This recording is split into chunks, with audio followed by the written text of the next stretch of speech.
Finance. I'm Director General for the Independent Evaluation Department at ADB.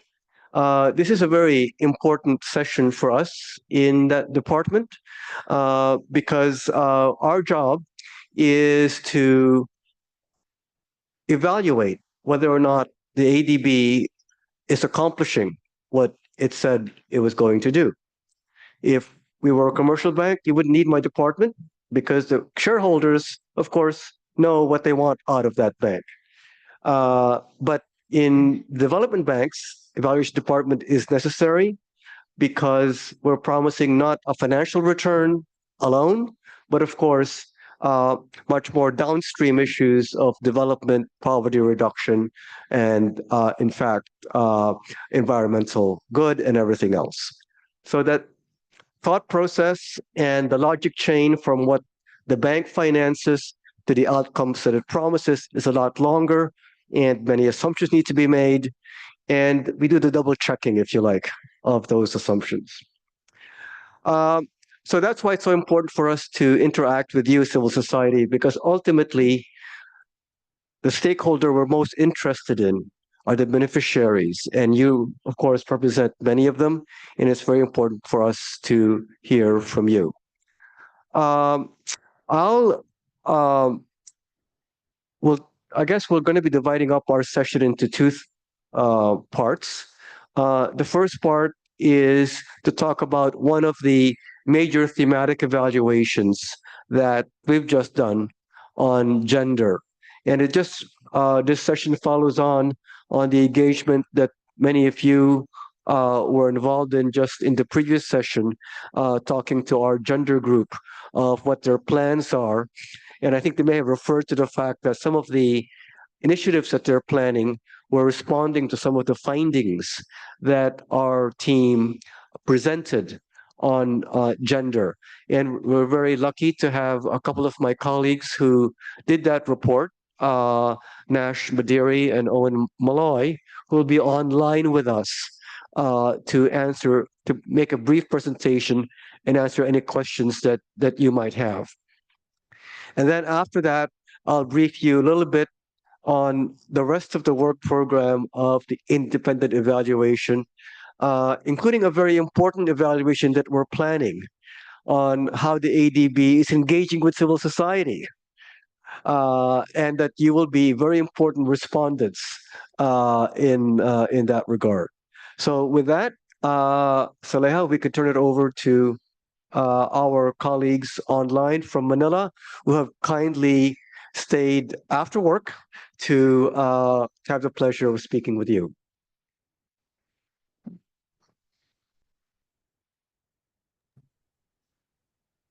Okay. I hope that we'll get this to work. Yes. Hello, everyone. Greetings from Manila. I hope you can hear me. My name is... We can hear you, but we can't see you just yet, Owen. Okay. But go ahead. We can see your slides, though. So please go ahead. That's fine. I'll go ahead and the IT colleagues will correct it.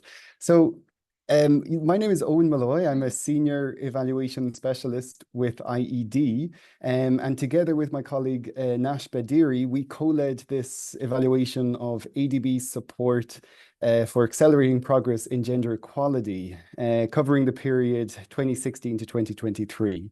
So throughout that period, across Asia and the Pacific, there have been significant strides towards gender equality, yet that progress was uneven, is now slowing, we see, and setbacks were obviously exacerbated by crises such as the COVID-19 pandemic.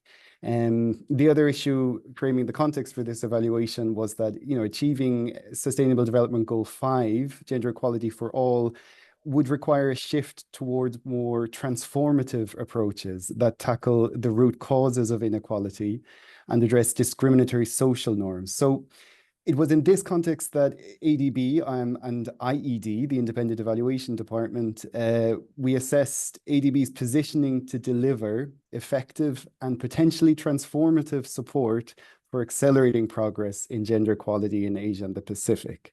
So next slide, please. I hope you can see the slides. Okay.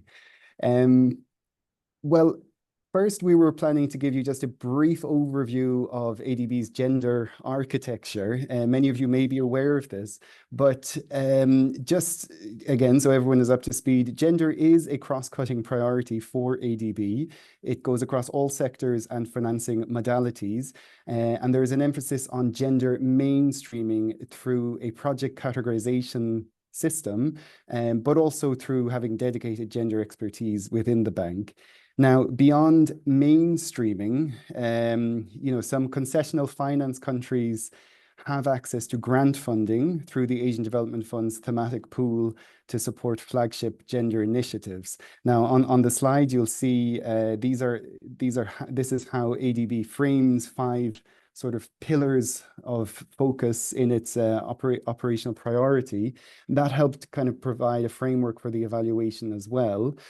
As many of you know, ADB's Gender Equality Division, it's got the acronym of CCGE, leads institutional efforts working across all other ADB departments to integrate gender considerations into country partnership strategies, sector policies, project pipelines. And meanwhile, most resident missions also have gender officers as part of their country teams. Next slide, please. Just very quick overview of that gender mainstreaming categorization system that ADB uses. So all projects are categorized against one of these 4 categories, that's sovereign and non-sovereign operations. And they're categorized based on the extent to which gender is integrated into the project design. And this is often determined by the context and the objectives of each project. Basically, there are four categories with this. Gender equity theme are the kind of highest level where gender equality is a primary objective. The second one is effective gender mainstreaming. These include a gender action plan to ensure meaningful gender integration or gender equality integration, but gender equality is not the central focus of these projects. Most ADB projects fall into this category. Then there are 2 kind of lower tier categories, one with some gender elements and another with no gender elements, where there is no identified gender action. Next slide, please.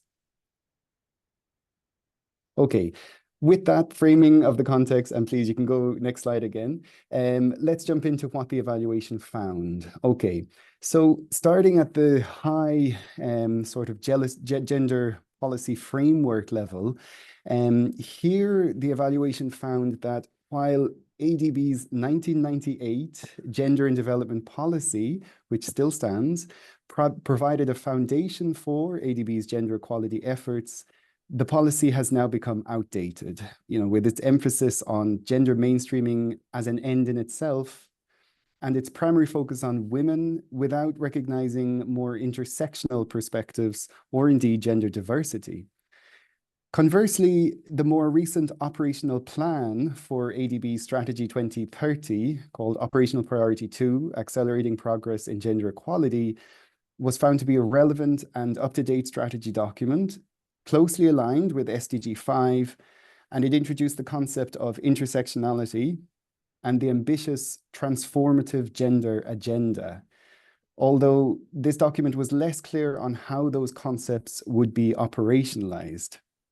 And yet the discrepancy between the 1998 policy and ADB's current operational plan creates confusion and incoherence both internally and with external partners.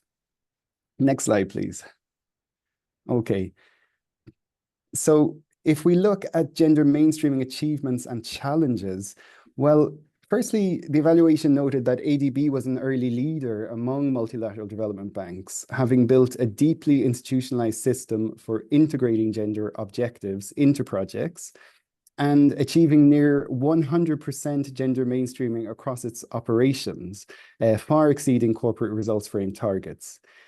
However, the evaluation did undertake a very detailed assessment of projects within those categories of gender mainstreaming, and the evaluation found that certainly challenges remain. For instance, the quality and depth of gender action plans was found to vary across projects, and there was limited integration of intersectional analysis, or indeed approaches tackling root causes of gender inequality and discriminatory social norms. Meanwhile, gender mainstreaming efforts have followed a project-by-project approach with few examples of longer-term strategic programmatic approaches to achieving gender equality outcomes. Next slide, please. And here I'll hand over to my colleague, Nash Bediri, please. Thank you, Owen. When it comes to ADB's contributions to gender equality outcomes, we're seeing that these are significant. However, it has been uneven with some challenges in measurement. Many of ADB Strategy 2030 projects are still ongoing. And the COVID-19 pandemic diverted attention and resources as well, making it difficult to fully assess these outcomes. ADB stands out among multilateral development banks with its unique at-exit assessment and rating of gender results. However, current M&E systems, including independent evaluations, do not yet fully capture the achievement of gender transformative outcomes. Across outcome areas, there has been an increased emphasis in supporting women's economic empowerment and addressing gender-based violence.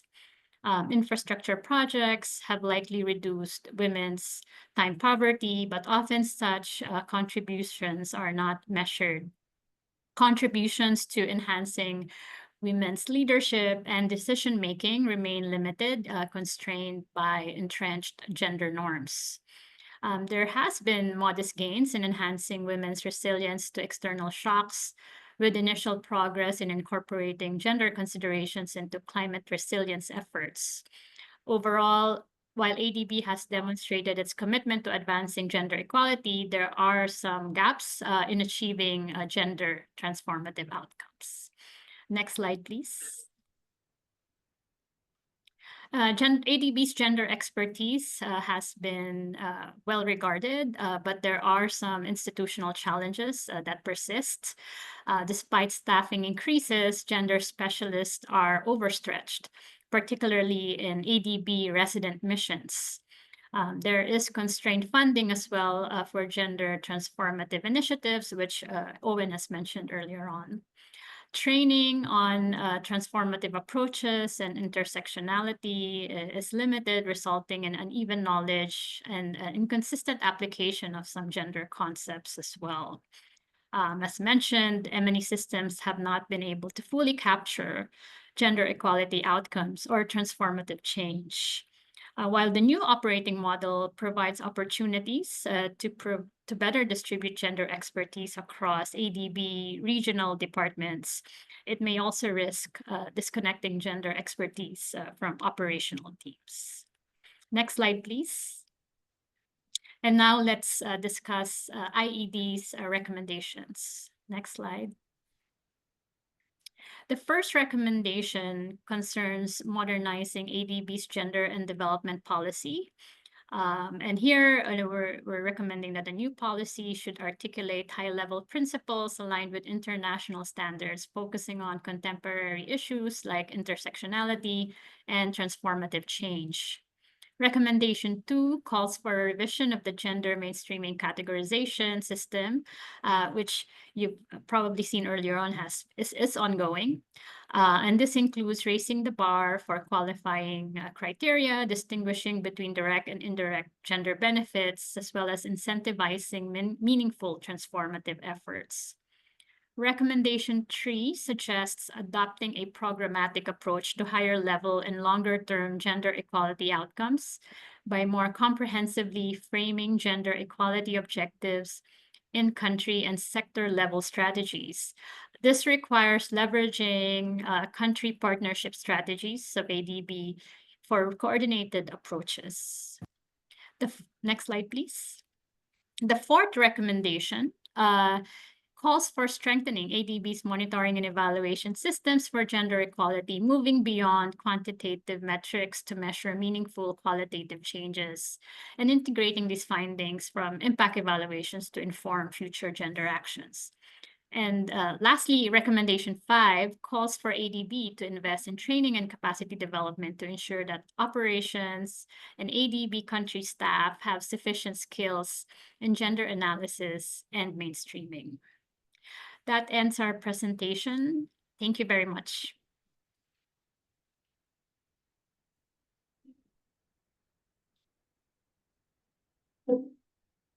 Thank you very much, Nash and Owen. And maybe what we should do now is to just take a few minutes. If you have any questions or comments on what you've heard, I'm sure that we'd be happy to try to respond to them. So on this issue of gender, before we go on to the more general points that on evaluation. So please just raise your hand, and maybe we could try to put Nash and Owen back on the screen if we could.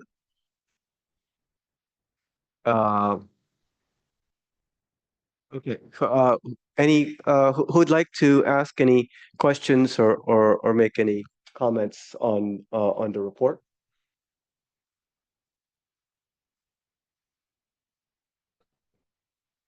Anyone? Yes, please. Please identify yourself and. I'm Fernando from Timor-Leste. So what I would like to know, because most of the project in Timor-Leste is infrastructure project, and how like in many of the infrastructure projects mainly involve men, and how do like ADB measure that, like by saying that achieving nearly 100% while most of the project is infrastructure projects? That's the question. Okay, thank you. Owen, Nash, who would like to take that one? I can take that, and then Nash, if you want to Go ahead, Owen. Okay. So thank you, Fernando, for the question. You know, indeed, you're right. If we look at ADB's projects across those 4 categories, I said most of them fall into that kind of second tier, what we call effective gender mainstreaming. And, you know, so that's one thing to observe. A far fewer number fall into this higher sort of where gender equity is a theme of the project. So most projects actually fall into this second tier, which is just effective gender mainstreaming. And actually nearly 100% of projects, you know, quite a significant portion are in that bracket, or indeed, you know, moving to the higher one. So you're absolutely right. It is mostly infrastructure projects. Now, what ADB does to determine whether it is effectively gender mainstreamed, it outlines a gender action plan specific to each project, you know, with certain gender actions that they will commit to undertaking, and that may include also then having indicators in to measure this. Often we found with the infrastructure projects, they tended to include targets or quotas for women's labor on, you know, it could be in construction, or it could be around the project itself, within the project team, and these sorts of issues. We spoke to several government and implementing agencies, and indeed they often struggle to meet these requirements. You know, it depends very much on the context. One thing we did note was, you know, there was a question whether these quotas or targets were really based on a sound analysis of the context and indeed of the, you know, the situation in that particular region or area in which the project was being implemented. And that kind of feeds into one of our recommendations, that in setting these gender actions, rather than just having a kind of copy-paste approach, it's not always like that, but that these gender actions are based very much, you know, on a deep context analysis. What is feasible to achieve? Is it realistic that 15% of construction laborers or 20% would be women in a specific context or area? I guess what we did recognize, though, was that ADB does, you know, try to make meaningful efforts to mainstream gender, you know, in even such challenging projects. Now it varies considerably, and that was kind of the macro view. Nash and I and the team found, you know, some projects, even infrastructure projects, had made very, you know, detailed efforts and you know, strong attempts to mainstream gender into these infrastructure projects, even going as far as changing the infrastructure design to be more gender responsive. You know, some projects we saw here in the Philippines had a specific GESI, gender equality, social inclusion team established. It went all the way through the safeguards issues, everything. So we saw some very good examples beyond just women's labor on construction projects, but also we saw, you know, some maybe less robust examples. So I think the message there was to have more context specificity based on more robust diagnostics. I don't know, Nash, did you want to add anything? Or? Yes, no, just to emphasize what Owen said, a lot of these effective gender mainstreaming categorized infrastructure projects have a gender action plan, which outlines gender-specific activities, targets, and performance indicators. However, as we've seen, you know, sometimes, you know, the important outcomes, for example, such as time poverty, reducing time poverty of women, are not really being measured in these types of projects. And most of the focus has been more on the outputs. For example, how many women have been trained, or how many women have been given, you know, livelihood, capacity building activities, things like that nature. So it would be interesting to see more depth there, and that's one of the main points that this evaluation has also emphasized. Thanks. There's a question here, please.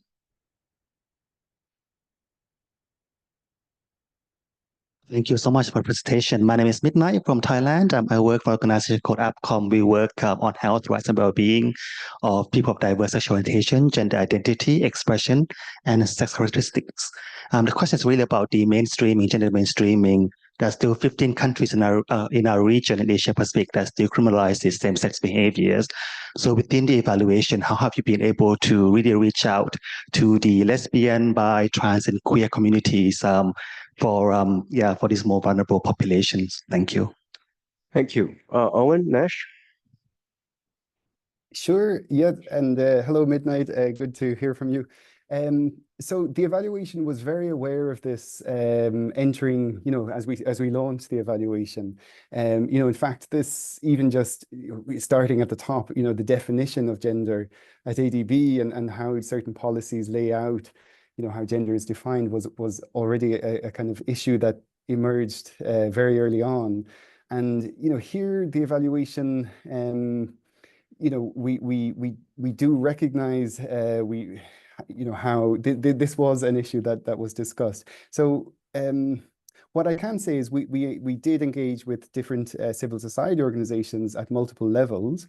For example, at a more global level, the evaluation had a consultation with civil society organizations on this very specific topic. You know, discussing SOGI-esque inclusion and how this comes into ADB's gender work, how this overlaps with the social inclusion work at ADB, how this is picked up through this case for intersectionality as described in ADB's OP2. So this was we were very conscious of this throughout. Also then in our country missions, I can give an example for such as Nepal, for instance. The evaluation team engaged with I think it was Blue Diamond, a local NGO that advocates for LGBT communities or LGBTQI plus even. And here again, we saw examples of ADB capacity development and technical assistance support actually supporting these civil society organizations. And there in Nepal, there are even efforts to support a census to include, you know, to get a greater sense of the data, let's say, around these populations. And from there, the idea is that ADB could, you know, better target its interventions. I think, you know, so the evaluation made a very concerted effort to, you know, consult with groups, but, you know, there are limited examples. I used the Nepal case, but that's one of few examples of kind of direct targeted engagement or support from ADB. It's one we wanted to look at for that very reason. Yeah, so maybe I can stop there unless Nash, did you want to speak on this? Just to sort of add to what Owen was saying earlier, I think we also recognize in this evaluation that the inclusion of LGBTQ across different countries also varies. But I think there's really importance in making sure that in our recommendations, we're able to really highlight the importance of upgrading the policy, the 1998 Gender and Development Policy of ADB in this regard. And that's really something that's key in this evaluation report as well. Yes,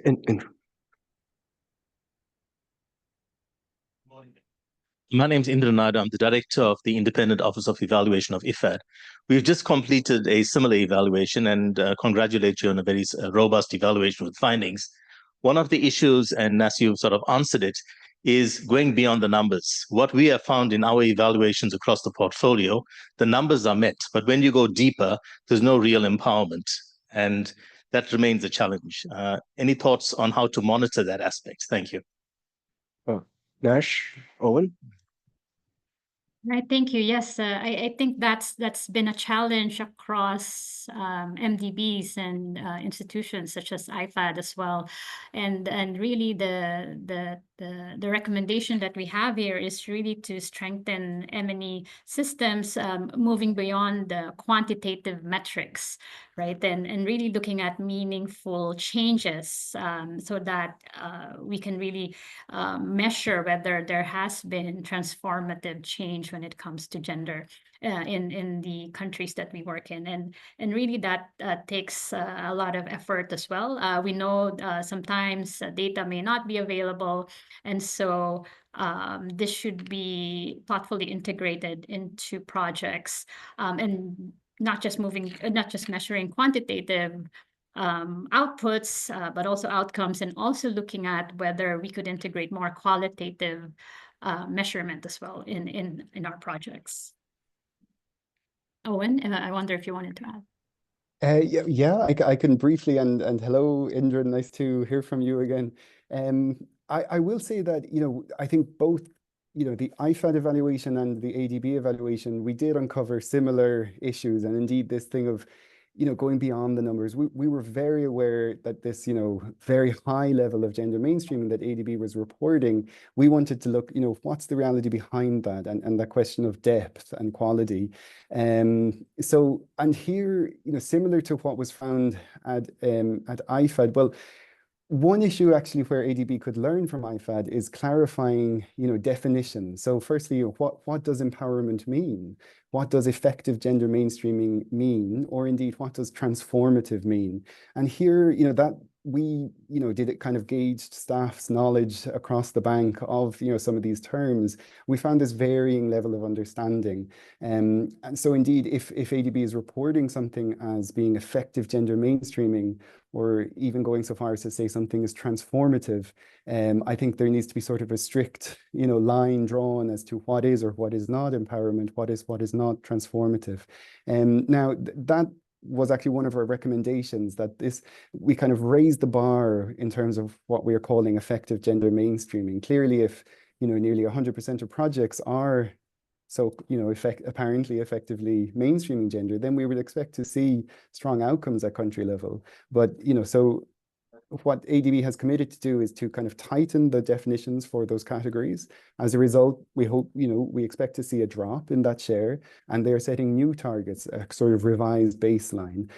So that should hopefully, strengthen the quality and depth of gender mainstreaming going forward.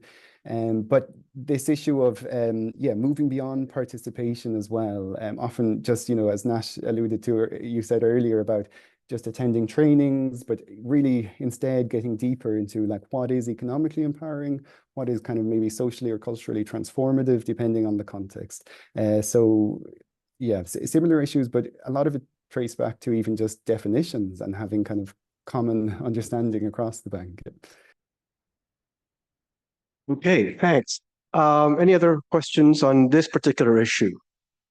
If not, can I ask if you can stay on if you like? I know I appreciate your doing a little overtime over in Nash in Manila, but we're going to have a more general discussion then of the work of the Independent Evaluation Department. And maybe I can ask my colleagues, Hauchi and Soleil, to join me here, since I don't want to be alone sitting here on the. And then if you feel comfortable, could you join us too? Ben Graham, whom you all know, is looks after the FCAS, SIDS, and the civil society program here in the ADB. Was until less than a year ago, in fact, in IED for many years. Lastly, as my advisor. So he's going to be wearing two hats here to answer other questions that you might have.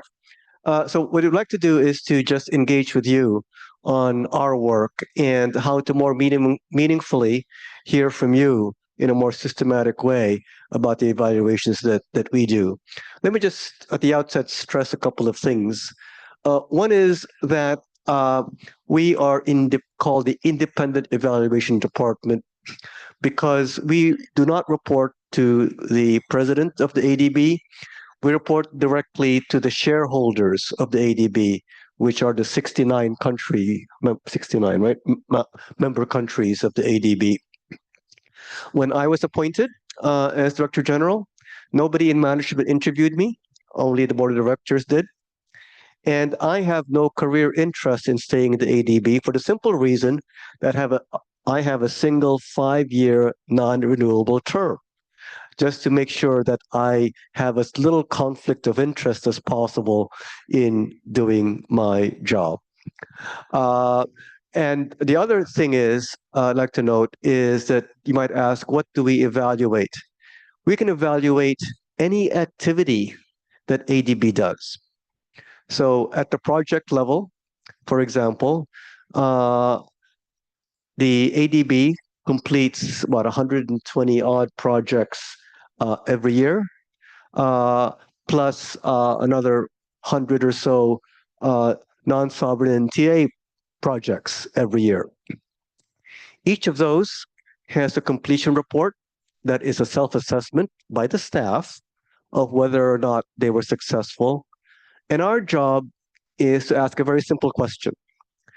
On the basis of the evidence that the staff presents, are we convinced that their judgment of whether or not that project met the objectives was successful or not? Most of the time we agree, but about 25% of the time we don't. And they usually result in a downgrade. And our validated results are what the ADB reports as its results, not the self-assessments. So you might imagine we're not the most popular department in the bank, but that's okay. That's our job. So that's the basis. All the work that we do is based on these project programs and TA validations, including of country programs. But as you just saw, in addition to that, we do what we call higher level evaluations, which are on sectors, themes like gender, or even corporate work, like on procurement that we did. On sectors, for example, this year we're doing sector evaluations of the ADB's engagement in health and education over the past 15 years. And those result in an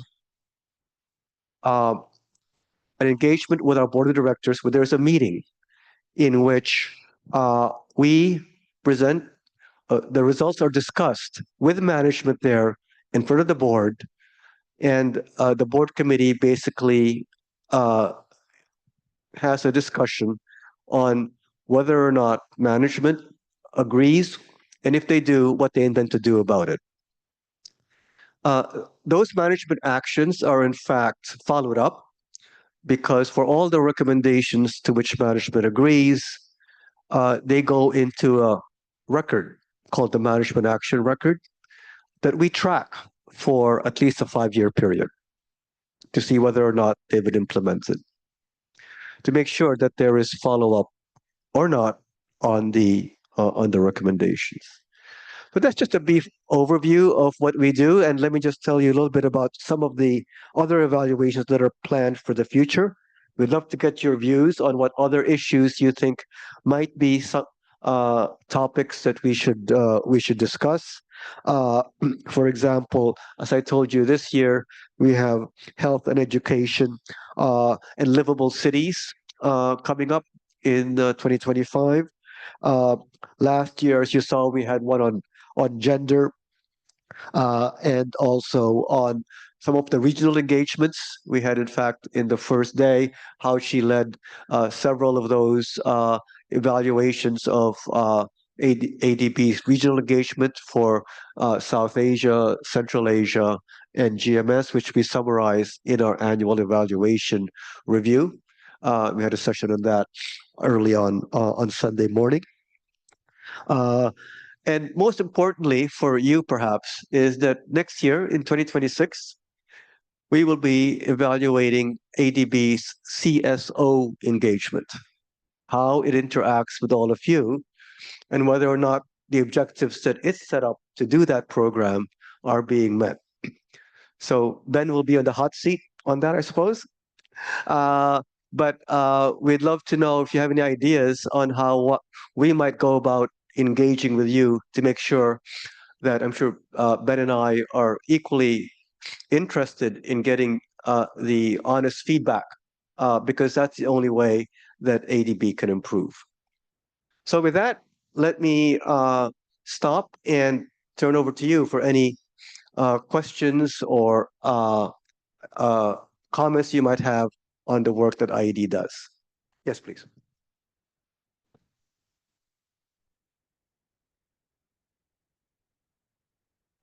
Thank you. Just sitting down, right? So I'm Mark Fedora. I'm with the Coalition for Human Rights and Development, looking at, I'm looking specifically at civic space and reprisal issues as they relate to activities supported by development banks.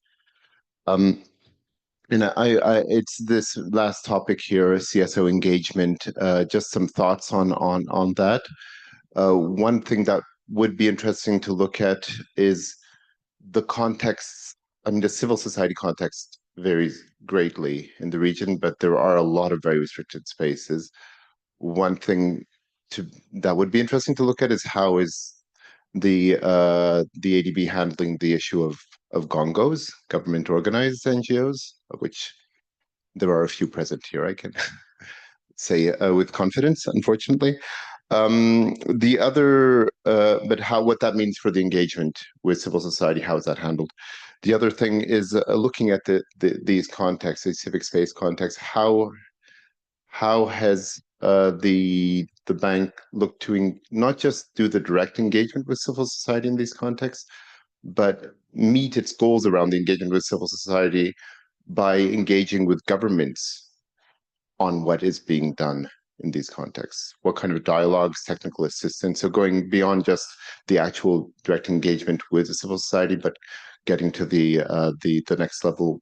How is the ADB engaging with the governments themselves? And I don't know if this would be a separate evaluation or part of this, but maybe a separate evaluation right now with the new ESF putting a much stronger emphasis on the issue of reprisals. And I know things are just being developed now, so maybe it's a bit further down the road, but it would be interesting to see how the ADB is managing to meet or to work on the issue of reprisals as it's setting out right now, as it's set out in CSF and it's setting out with internal guidelines, etc. So that was just my contribution. No, thanks a lot, Mark. And I think your points on setting the context that varies a lot is something certainly that resonates with us. And I don't know, Ben, if you have anything to say about that, and also how the bank would engage with government in its relations with the non-government side is going to be critical. I think you're quite right on safeguard ESF. It's a relatively new framework, so we're going to have to give it time because we only evaluate looking back as opposed to we might do things that are still ongoing, but we try to learn looking back. So we'll give it a couple of years, and certainly it'll be in the work program for the future because Do you remember when we did the safeguards evaluation the last time? Yeah, it's at least 3-4 years. 3 or 4 years ago. Yeah. I mean, it fed into the recent ESF, which has taken 4 years to develop. So usually IED does these major evaluations before a new policy is established. So it was at least 4 years ago that the last evaluation was done. I can speak a little bit about just, I think your question is really more towards the IED team and what they might look at in terms of evaluations. But when they do the evaluation, they will find that there are a number of efforts to strengthen engagement, not just with CSOs directly, but to also have dialogue in countries among government and CSOs. And so that's something that the NGOC does every year in different countries. They have these CSO civil society days where it's a tripartite discussion among ADB, government agencies, and civil society organizations, just to get everyone on the same page and around the table to look at very specific issues in some countries. So every year NGOC convenes this type of tripartite discussion, so that it's not just one-way bilateral discussions, but it is more common understanding of development challenges and opportunities. And so that's something that we hope to step up and to do more of. But I have to say that it has to be context specific. In some countries, that's easier to do than in others, obviously. On the issue of reprisals, yes, that's something that we also are concerned about. And again, I think it's something that we need to, with the new ESF, let some time elapse in order to then have a good assessment of how we're managing that and how we're working with our DMCs on that very sensitive issue. It could perhaps be down the line a separate thematic evaluation, perhaps, that IED might consider doing. Yeah, I think I'll stop there. Thanks. My name is my name is Vinay Bhargav. I'm from Partnership for Transparency. And my comment and question, suggestion relates to the issue of shrinking civic space. This is a matter of deep concern to civil society, and it is becoming more and more an issue. Now, civic space has many dimensions. We need civic space for developmental activities as distinct from civic space for political activities. Now, I do recognize that ADB and other multilateral development banks cannot deal with the issue of civic space for political activities. However, their policies, which the President mentioned earlier today, stakeholder engagement and CSO engagement policies, require civic space for engaging in developmental activities. So we hope that the IED evaluation will particularly look at this issue of how the ADB country partnership strategies have dealt with the issue of civic space for developmental activities and civic engagement pursuant to the ADB's CSO engagement policy and the ADB's stakeholder engagement policies. Because the way it will manifest, it should manifest in the country partnership strategies, is that they should assess whether there is adequate civic space for developmental activities by civil society for effective implementation of ADB policy or not. Did they assess it? If they did assess it, what actions did they plan as part of their strategies to ensure that there is civic space for those developmental activities? And if they didn't, what can ADB do? So this is a particular item of evaluation that we would like to suggest for the IED's evaluation as distinct from the citizen and CSO engagement in the investment projects. The focus should be on country partnership strategy because that is up front. Thank you very much. No, thanks, Vinay. Let me assure you that we'll try to be as comprehensive as possible in this evaluation, in looking not just at the project level, but at the country program, and indeed even at the institutional level, bank-wide. And you're quite right that what ADB does at the project level and what the ADB does at the country level, of course, they're very related. But we can't just add up what we do at projects and say that that's what we do at the countries, because there is a separate platform for that engagement. And again, I think the issue of context is going to be very important, because that's going to vary a lot. So we'll be taking that into account. Yes, there was a question here. Yeah, hello everybody. My name is Nora Salzmikat from Oberbalten, Germany.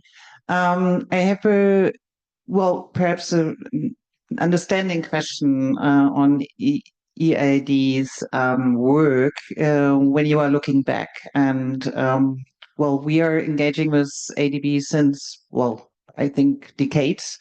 And so there have been a certain development how to engage with civil society on the AGMs.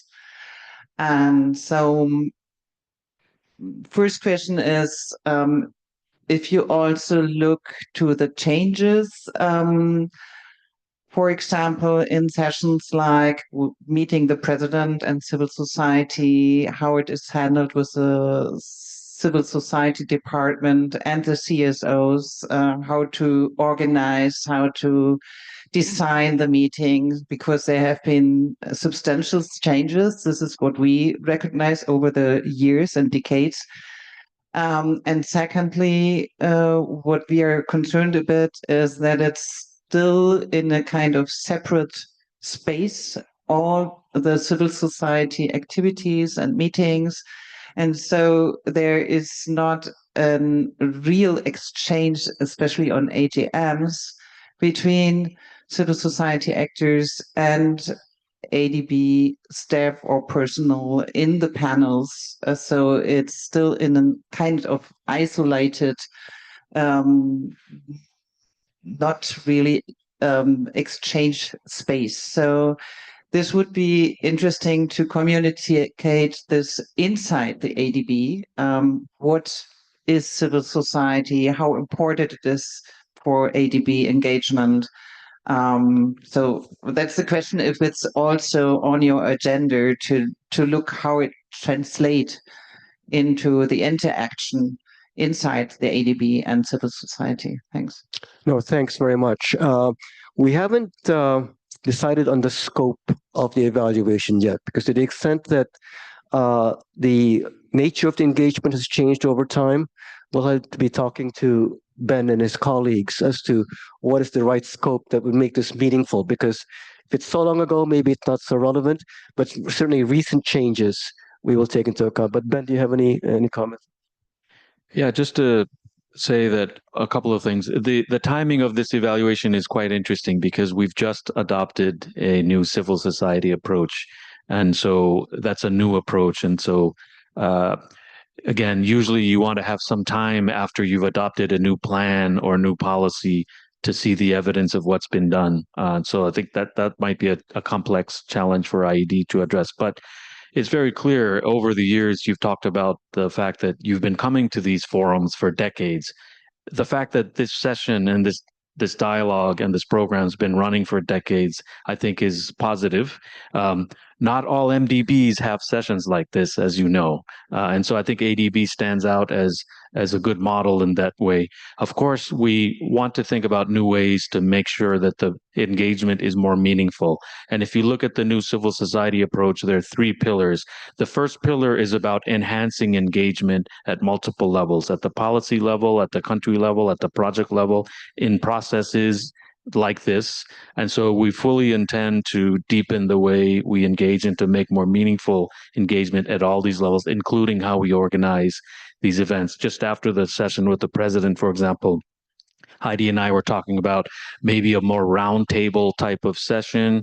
We want to make sure, as was mentioned, we have 7 or 8 sessions with civil society throughout the annual meeting. We try to make sure that every session has ADB staff sitting up here answering questions and engaging. So we see that as an improvement. But of course, we're very interested in ideas and how we can make the annual meeting much more integrated in terms of not having that sense of separation. I agree with you on that. It's a challenge, but I think we're open to ideas on how to work on that. Thank you. Yes, please.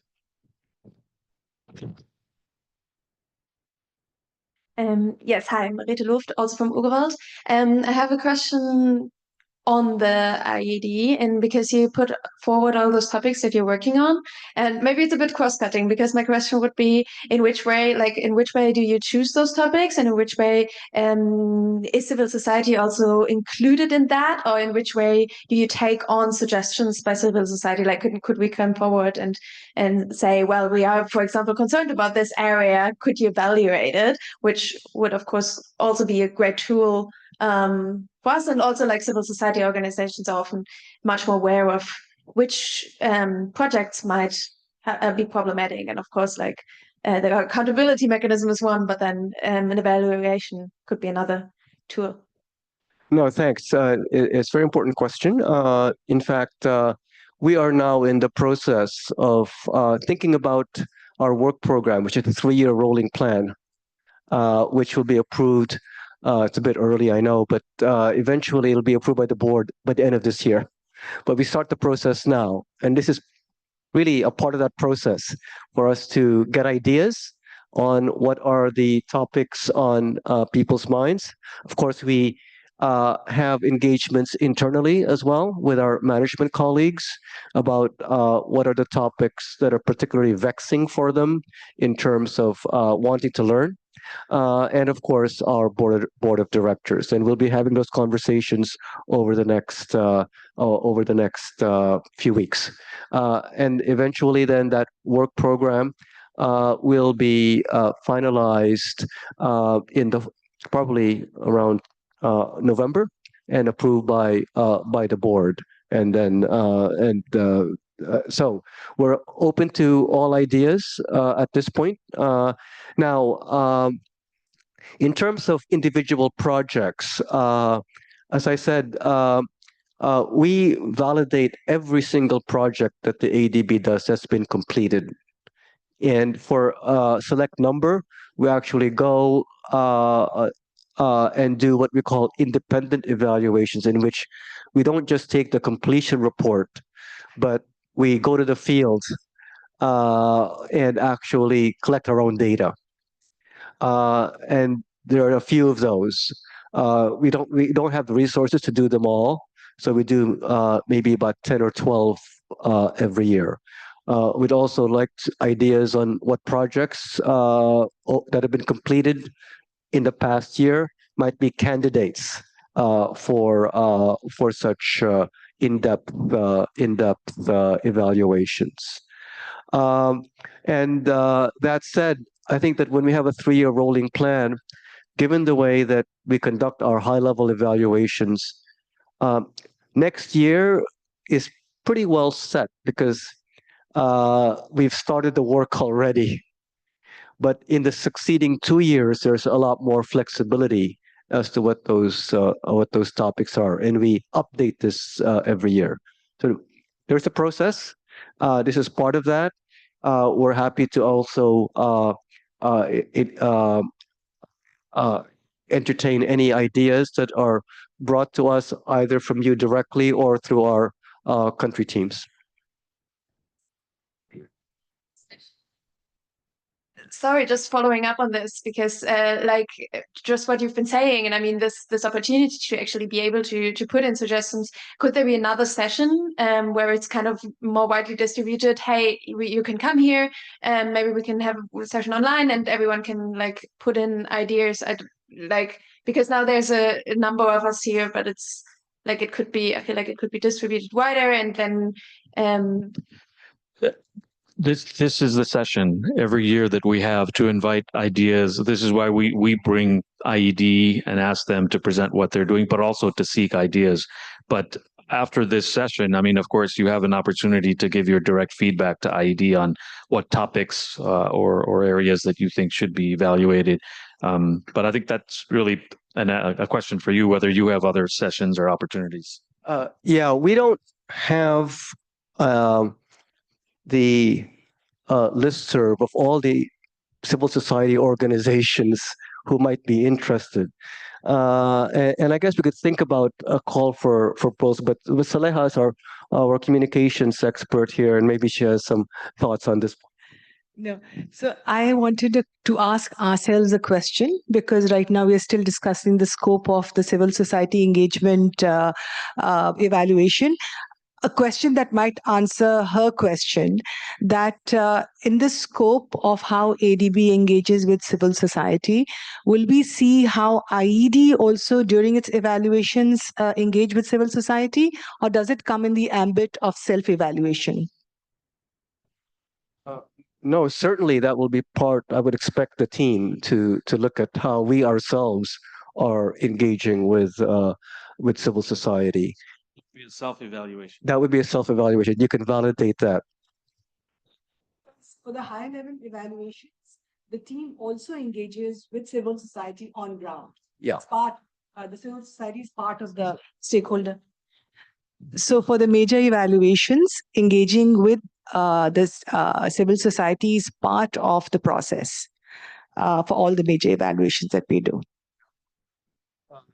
The question is whether or not civil society might have a more systematic way of looking at our work program. Now, our work program, by the way, is available publicly. And it's open for everybody. And we'd love to have comments on that for the future. I don't know if we've ever gotten any, but we could certainly advertise that. But it's there on our website. So it's open to everybody for those ideas. Any other questions or comments? Yes, please. Hello, I'm Shagufta Riaz from Building and Woodworkers International. So coming from the trade union movement, I have the question that I'm not sure with the IED or the ADB management, but when we are talking about the new standards that are being coming up, so as you mentioned, the last evaluation was done 3 or 4 years before. So what is the process, like how the trade union representation is being taken up within the evaluation process? And also, is there, because since I come from the South Asia region, not talking about particularly projects, but there has been investments and infrastructure projects. So talking about the workers' perspective, what is the representation or involvement of the trade unions as relevant stakeholders? Okay, we'll take one more question, I think, and then we'll have to call it. Hi, I am Sukrel Oitolgawach from Mongolia. Past 3 years at least, I've been talking about ADB financing coal-fired heating stations, substations, subunits. You can see the photographs down in that area in the back. And I hear, and I've been hearing from colleagues from other countries in Asia about air pollution projects, air pollution reduction projects, and continuing financing of coal projects. So in your evaluation with civil society engagement, could there be a component evaluating on how ADB reacted to civil society's calls and reports, findings about its work on energy, coal? ADB does a lot of urban development, which includes coal-fired heating power facilities. And also would like to see if that in that process, they actually put more renewables, taking out coal facilities. Thank you. Sort of a qualitative assessment of engagement with civil society. You know, how much of our demands, recommendations have been taken in by ADB? Thank you. No, thanks. just to answer the question on trade unions, I think that it depends on the topic that. So as Saleha mentioned, when we do one of these high-level evaluations, the team goes to the field and actually engages with all the relevant stakeholders. And to the extent that trade unions will be a relevant stakeholder, I think the teams will engage with them. Now, your point on whether or not we will systematically engage with trade unions in the process of doing the civil society organizations, that's something I think we should think about, and we'll be discussing with the teams, and certainly how the ADB has responded to recommendations from civil society will be something that we'll be reporting on as well, and whether or not they did that in a responsible way. Okay. Any other? Okay, I'm sorry that we don't have enough time, but it's been a very, very interesting and informative engagement with us. And as I said, maybe it's a call for all of us to make sure that we do a better job at advertising IED in our website and our work program. And we'd welcome any comments and feedback from all of you. So thank you very much.